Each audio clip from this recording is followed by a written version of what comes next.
Good morning বন্ধুরা, তোমরা সবাই কেমন আছো? আশা করি সবাই ভালো আছে, আর আমিও খুব ভালো আছি। তো এখন বাজে প্রায় 11টা, মানে 11:30 বাজতে গেছে। আর আমি আর আমার মা এখন যাব একটু বাজারে। কালকে পয়লা বৈশাখ, তোমরা তো সবাই জানো, তার জন্য কিছু কেনাকাটা করতে যাব। সেই জন্য দেখো আমরা এখন রাস্তায় দাঁড়িয়ে আছি টোটোর জন্য। তো চলো বাজারে গিয়ে কি কেনাকাটা না করি সবই তোমাদের দেখাবো।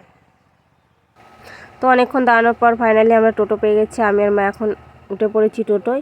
তো চলো বাজারে গিয়ে দেখা হচ্ছে। তারপরে দেখো আমরা ফাইনালি চলে এসেছি বাজারে। এদিকে মা টোটো থেকে নেমে আমরা হাঁটা শুরু করে দিয়েছি বাজারে যাওয়ার উদ্দেশ্যে। আমাদের বাজারটা হলো একটু ভিতরে, সেই জন্য আমি আর মা এখন আমরা দুজনে যাচ্ছি টুকটুক করতে করতে।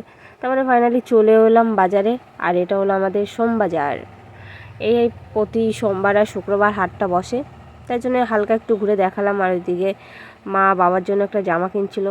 কেনাকাটা হয়ে গেলে তারপরে আমরা চলে এলাম সোজা লস্যির দোকানে। এই গরমে একটু ঠান্ডা ঠান্ডা লস্যি না খেলে মনটা জোড়ায় না। তো চলো লস্যি খেতে খেতে আমরা এখন যাব বাড়ি।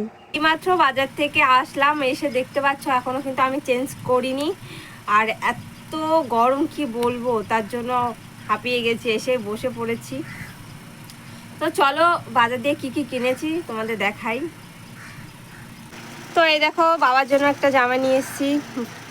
এটা বাবার জন্য নিয়েছি আমি। এটা ভাইয়ের জন্য একটা প্যান্ট। আর এই যে ভাইয়ের জন্য পয়লা বৈশাখ একটা গেঞ্জি।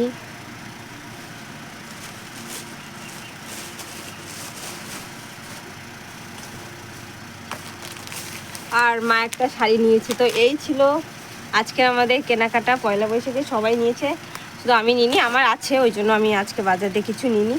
তো চলো